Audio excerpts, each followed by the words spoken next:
Hello learners, this is going to be such an important video for 2025 because our prelims is getting closer and first step is to clear prelims, and that prelims can be cleared when your foundation is laid so strong by analyzing your previous year questions.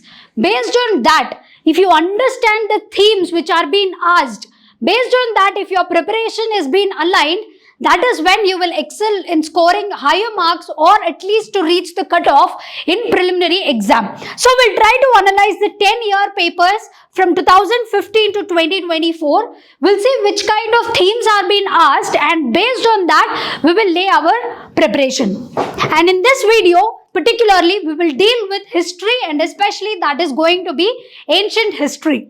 So coming to our total number of questions, and most importantly the syllabus of the history part which has been expected in prelims is to know your history of India and Indian national movement. In history of India, there are no further categorizations, or we do not know what the examiner is expecting. So based on the thematic analysis, based on the previous year questions, we have come to conclusion that this would be including the ancient, the medieval and the art and culture part. And coming to the Indian national movement would be the national movement prior to 1857 and 1947, and then post-independence as well. Some key points, post-independence and all such kind of analysis we will do later, but we'll stick to the history, and that too especially ancient history, to this part of the video. And the total number of questions asked in this section was 107 questions from past 10 years, and especially from your ancient history, there are being asked 16 questions from 2015 to 2024. So everything will deal in this particular time span. And coming to medieval history, there were 28 questions, and most surprisingly, or for a beginner it might be a surprising, but for a veteran or the students or the aspirants who have attempted at least more than twice, they'll know the importance of art and culture, and the number says that there were been 63 questions asked in this aspect. So we will analyze, especially today, the ancient history part. What are those 16 questions, and we'll come to the conclusion what are the major important topics to be emphasized while during the preparation. So there are the thematic questions which I said from the topics. You see, I'm telling you again, when you analyze the history or the ancient history part during your preparation, majorly make sure that you give more emphasis on these questions, but do not leave the remaining part of the syllabus. So from IVC, from past 10 years, there were been 3 questions asked. And coming to our Mauryan period, and especially there are some questions exactly asked about Ashoka. So combining, there were 5 questions asked in the past 10 years. Coming to our Gupta age, there were 4 questions, and most important segment about the significant places. They'll ask particular place and ask to relate that place to so and so event or so and so part of a syllabus. So that kind of questions were 4 questions. So total there are 16 questions asked in ancient history aspect. Now, so while studying ancient history, after doing previous year questions analysis, what kind of books you need to study? So these are the resources where you need to study for prelims, and this are the cover pages of the books, and I suggest to read this book which is named Poonam Dalal Dahiya. After you've done with the NCERTs, at least go with the gist and see the tables which are being mentioned here, the technical terms. It's so clearly given in this particular book. So you can rely upon this, but only when you're done with your NCERTs or the basic books. So now, as I said, in IVC, there were been 3 questions asked. So what are those questions? In 2017, there was been a question where they're expecting you to analyze or understand the comparative analysis between the Rig Vedic period or the Harappan period. Like the Rig Vedic period and the Harappan period. So they're asking you to find the difference between the culture of Rigvedic Aryans and IVC people. So this is a statement based question and expecting to analyze the comparative analysis. So they're saying that Rigvedic Aryans used the coat of mail and helmet in the warfare. So that means they're saying that Rigvedic people are directly attached or they are linked to some kind of violence or warfare. Whereas the people of IVC did not leave any evidence of using them. We'll come to this. Then Rigvedic Aryans knew gold, silver and copper, whereas IVC people knew only copper and iron. First of all, this kind of extreme statements, in the tips and tricks we will understand the importance of reading such kind of statements in the options. And they are saying copper and iron only. I've told you in our IVC part of the video that the IVC people were, wait, let me write here. So the IVC people were known as, or that particular period is called as Bronze Age. So after that, whatever has happened is called as Iron Age. So there is no question of iron in IVC. In that way, so there is no question of iron. In that way, you're going to eliminate this. By elimination technique, you will be eliminating the option second and option D. Now come to the third one. Rigvedic Aryans had domesticated the horse, whereas there is no evidence of this particular animal or they are not aware. See, one part of the site has suggested the bones, but the historians consider or they believe that the IVC people are not aware of the animal horse. So this would be correct and the option would be our C. So this is the explanation for that. As I said, they are used for this and they did not leave. IVC people did not leave any mark of that. Coming to second, and you can read this, the whole. So from this question, we understand that they are expecting us to know the comparative analysis. Not just read IVC and not just read Rigvedic period separately. You need to read between the lines and try to have a comparative. So first theme is to have a comparative approach between two parts of the syllabus. Next. In 2019, they asked which of the following is not a Harappan site. That means sites. The places are important. So they are asking three sites are correct, one is not correct. So the answer would be this because this is the part of our Mauryan period. So you need to know where is the location of this and what are the significant. So you should have a proper mapping understanding of where and all IVC was being spreaded. So Saugara, which is the third option, it is related or it is located in UP. It's a copper plate inscription found and here it is supposed to be from the Mauryan period and that inscription is written in Prakrit in Brahmini script. So this inscription records a royal order from the grain stored in the granary and this has been distributed carefully, that whatever granary. So this suggests that this is not associated to IVC. Coming to the Chanhudaro site, which is the only city without a citadel. So this is a significant feature of this particular site of IVC. And it is located in below Mohenjo-daro, the south of Mohenjo-daro in the Pakistan region. And this is known for the manufacturing of the carnelian beads. So you need to know the significant features of that site of IVC and the location. Okay. Next, Desalpur, which was being asked. See, if you see, here is the location. So it is part of Gujarat and it is associated with Harappan civilization and it is known for a well-planned artifacts, which or the artifacts were in pottery, seals, beads and other objects. This indicate a thriving urban center of IVC. So Desalpur is also part of IVC. Then Kot Diji, which is part of your Pakistan, located in Khairpur district. This was being found by this person and this shows and it is famous for a well-planned streets, public buildings and houses. So the three options which were given are part of IVC. This suggests us that you need to know the map, the location, the features of that particular thing and also you should know the other chapters as well. If you know that, you could have eliminated in this question.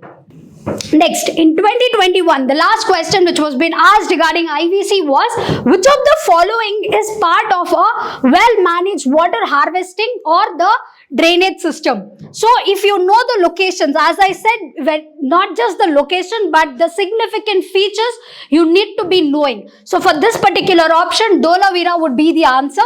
And here, this is part of your Gujarat, and the significant feature is it is known for a proper drainage system, and this is also part of the UNESCO World Heritage Site. You can just go through this. And Kalibangan, which is the other site mentioned in the options. And remember, when we are doing PYQ analysis, do not just have a knowledge about the answer. The remaining part or the remaining options which are being asked, you need to know. I will show you how the options were being framed as a question in the forward years. So it's very important to have a knowledge about the remaining three options as well. So as asked in the options, Kalibangan, it is also called, or it is literally meaning as black bangles, which is part of your Rajasthan, and it is on the banks of the dried up Gagar river. So you need to know this particular feature, and these pits have been interpreted as fire altars. Fire altars are the key significant feature of this particular site. Next, the Rakhi Gari, the other option, which is part of our Haryana, and this is the biggest, one of the biggest townships. There are 5 townships which are considered biggest in the IVC or the civilization. First one among them is Rakhi Gari, and the remaining 4 is Harappa, Mohenjo-daro, Ganeriwala, and the Dholavira, which is part of the Gujarat. So these are the significant features, and here the animal sacrifice pit was being found with mud brick and triangular and circular fire altars on the mud floor has been excavated. So these are the significant features of this particular site. The other option which was asked is the Ropar, and this is a key site for understanding the evolution of IVC, because this suggests, or the excavation showcase, that this is part of the post-Harappan phase. And there are certain kind of tools, beads, seals were being found. So these are the significant features associated to the Ropar site, which is located in India, that is Punjab. Next, so that were the questions asked in the past 10 years regarding IVC. So comparative analysis, the site and the significant features of that site lie very important while studying IVC syllabus. Next, coming to the next period, that is Mauryan age and Ashoka in 2016, they expected to know a significant fact. Many a times we will think that facts are not important, but this can be like a game changer when you remember the facts. So they were asking, who of the following deciphered the edicts of the Ashoka? If you know, 2 people are linked to the literature, they are literary sources, and the answer would be James Prinsep. He was the one, deciphered the Ashokan inscription. So that question suggested that we do not neglect facts. Whenever there is time or whenever there are chance for us to remember or recall certain kind of facts, you need to emphasize on that. Then in 2019, there was been a question asked, which of the following relief sculpture inscription is Ranyo Ashoka, which has been mentioned. So definitely certain kind of differences found. See, many a times there will be lot of similar things happening in particular period, but one significant feature or one outstanding feature would be there, and you need to emphasize on that. So they're asking, which of the following inscriptions they mentioned Ranyo Ashoka. So the answer is Kanganahalli, which is part of our Karnataka, and this is the only inscription without the mentioning of the other name or the other chants of the Ashoka. Directly they mentioned Ranyo Ashoka. So this is the example of that, or this is the explanation. You can have a pause and read about it.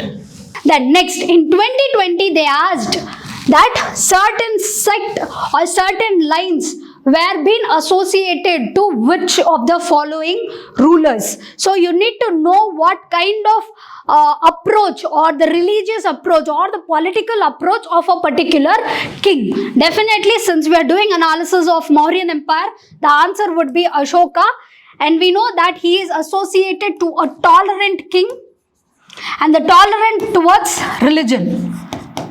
So he would be saying that you do not hurt others in order to uprise or to praise your own sect or religion. So in the different rock edicts that was being mentioned. So this question suggests us that the inscriptions, and we know there are 14 major rock edicts, so that kind of facts lie importance with respect to Ashoka. And that particular line which he is saying that we need to respect other religions as well, that was being mentioned in the one of the rock edicts. So it lies very important to have those. I have given the 14 major rock edicts, but now it lies important for you to analyze the pillar edicts, the pillar inscriptions, and the minor rock edicts as well. So these are the 4, and in the 7th one they have said that religious tolerance and importance of self-control and purity of heart should be there. In the major rock edict it has been told, and also in that particular major rock edict. So these are the rock edicts and their thematic explanations. Next, in 2022, the site name and the location. And also when you study, now you understand that you need to know the significance of that particular site.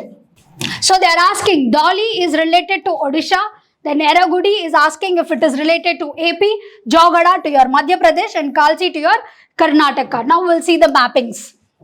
So these are the 14 major rock edict places. This is a map. In map wise, if you study, you will remember. So the Kalsi is part of Uttarakhand, but here they said it is part of Karnataka. So this will go wrong. Next, Dholi is part of Orissa. Yes. Yes. So this is correct. Then Jogada part of Orissa and Eragudi of AP. So this is also correct, this is also correct, and this is wrong. So only 2 would be correct. So Jogada is also part of Orissa. So you need to know the rock edicts, the locations, and the thematic explanation of those particular rock edicts. Next, in 2022, they asked about Kautilya. See, why Kautilya in this? Because he's contemporary of the Mauryan period. So what is his saying regarding the slave?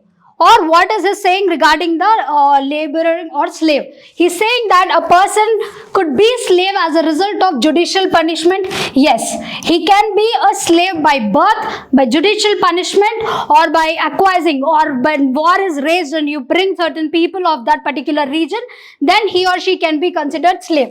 This goes correct. Then if a female slave born her master a son, she was legally free. Yes, correct. And here it is saying that the son born to a female slave was fathered by her master. The son was entitled to the legal status of master's son. Correct. Arthashastra will say about all these 3 which was been written by Kautilya or Chanakya.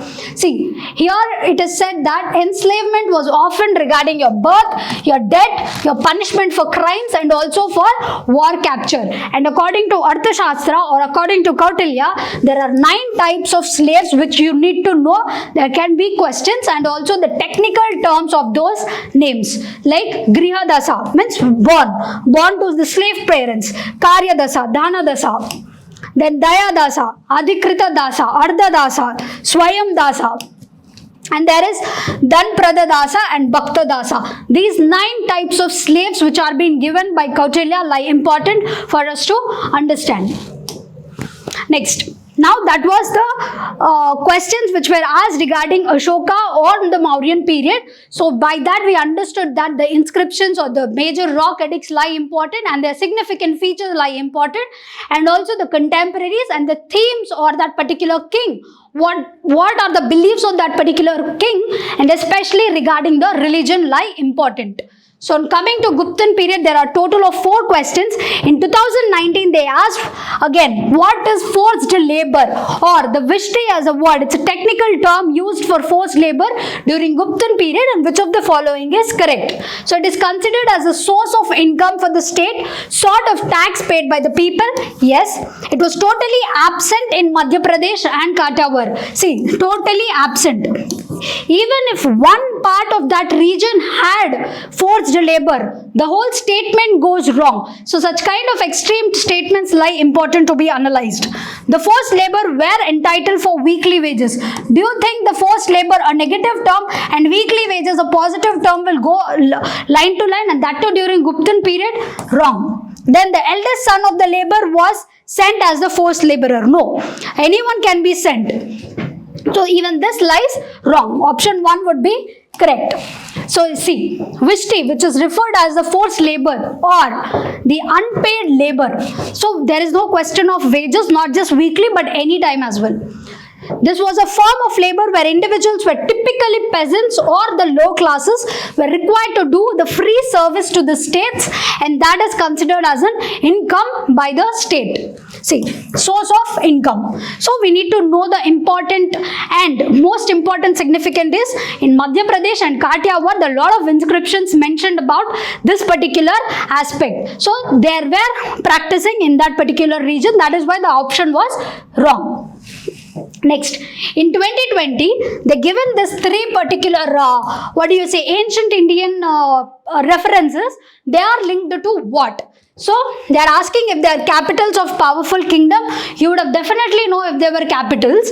And the places of architectures or the Buddhist pilgrimage. All the 3 are wrong. So, the ports would be correct and we will see the location. And this particular question lies important and gives you an understanding that you need to not only just know the key sites about Mauryan and IVC, but also the later parts. So whenever a kingdom is associated, and if that particular kingdom is flourishing, you need to definitely know if they are having certain kind of link with the foreign trades. So key major ports of Guptan dynasty, that too they are having exports and imports. So it's like very important. I have given the list of the major ports. One very famous one, Tamraballi, which is of your West Bengal. Then the other things. So you need to know the location and the significance. Always remember, any particular place, you should definitely know the location and the significance of that particular place. Next, as in the question asked, the Granthasala part, this is in your AP and it is known for the Buddhist cultural exchange. And they were having exports of spices and handicrafts. And Chaul, which is part of Madhya Pradesh, then Chaul, which is part of our Maharashtra, and they were having trades with Arab and Persia. And Kadura, which is part of AP again. So this is a location, and the significance is they had maritime routes and also the hinterland connections. So these are the other ports as well. I have given the list of 10 ports or major ports of Guptan period. Have just or make a note of it in your part. Then in 2020 they asked, what are the terms, or these terms are associated to what? If it is coins or classification of urban land or religious rites or the measurement of land. These particular 2 things are associated to the measurement of land. If you see, Nivarthana and this part and Dronavapa, this 3, this shows that the technical terms lie very important after IVC. During IVC, the inscription was not been deciphered, so we do not know much of it. So after IVC, it's very important. You need to know the technical terms, or at least what are the terms associated enlarged. And also there are, I given other land measurements during Gupta, like Angula, Hasta, Adavapa, Drona and Padaka. This kind of terms are very important. You need to have a note of it. Next, in 2021, they asked, after decline of Gupta until the rise, who were holding the power? So that means you need to know the chronology and contemporaries. This and all will come only when you read between the lines, or at least try to mug up in this particular aspect. So if you see the Yadavas of Devagiri and the Pushyabhuti, the Paramaras of Malwa, the 2 and the 5th one, if you know Alauddin Khilji's conquest, and they belong after the 9th century, 10th and 12th. So you can directly eliminate 2 and 5. So the answer is B. Yes. Alauddin Khilji's conquest, if we study, they belong to the 10th and the 12th and 13th centuries respectively. So it lies important that you need to know the contemporaries.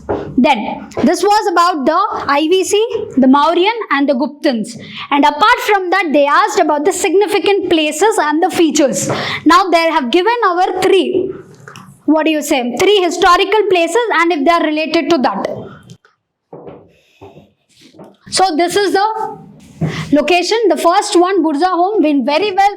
If someone who is studying anthropology as well, they know the importance of this because they are famous for pit dwelling and they are part of the northern J&K region. Not, they have given in the options as they are known for rock cut shrines, and then there's some other question. Rock cut shrines, but they are not for that, they are for pit dwelling and they are very important Neolithic tool industry. And they play very important in the harpoons, needles, such kind of tools. And also polished stone as well as bone. So this is a significant feature of this particular site. Again, the significant features of a site lie important. And the other part, this Chandra Ketugarh is in West Bengal. They have asked about this particular question again also. So I'll show you. Now, this is a major terracotta craft. So that is also correct. Next, Gyaneshwar, which is in our Rajasthan. They used to supply copper products or copper objects to Harappan, and they were manufacturing copper objects at large, and they belong to the pre-Harappan Chalcolithic culture. That such as that they were helping in having a mature Harappan culture in the future. So, copper artifacts, terracotta. This lies wrong. So, 2 and 3 is our correct answer. Next, in 2023, they asked Danya Khataka, which flourished a prominent Buddhist center, is located where?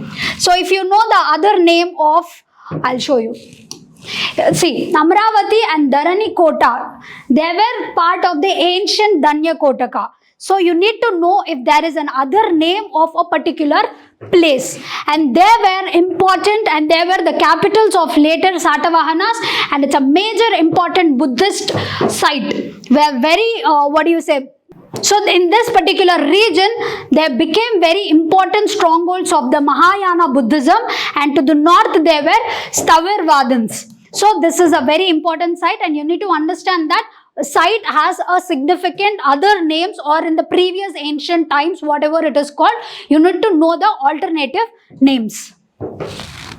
Next, in 2023, again they asked, they've given 3 places, and this is part of Southern Asian part.